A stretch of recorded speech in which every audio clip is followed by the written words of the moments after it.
मी शैलेंद्र हरिश्चंद्र चौधरी, माझी बहीण मयुरी हरिश्चंद्र चौधरी काल बुडून तिचा चेन्नईमध्ये मृत्यू झाला।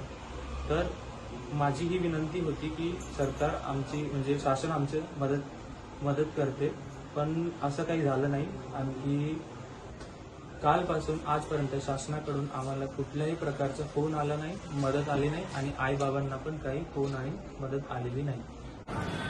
चेन्नई येथे मृत पावलेल्या ज्या प्रकरणामध्ये जे प्रकरण झालं, मयुरी चौधरी यांना मुख्यमंत्र्यांनी ज्या पद्धतीने आश्वस्त केलेलं आहे, पण अशा पद्धतीचं कुठलंही सहकार्य प्रशासनाकडून, भंडारा जिल्हा प्रशासनाकडून किंवा डिझास्टर मॅनेजमेंटकडून मिळालं नसल्याचं वक्तव्य त्यांच्या भावानी रात्री आज केलेलं आहे।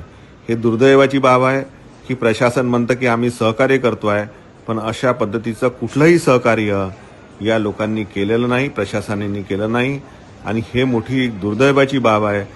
खोटं आश्वासन करणे आणि त्या आधारावर प्रसिद्धी पिटणे ही एक मोठी दुर्दैवी बाब यामधून लक्षात येतं।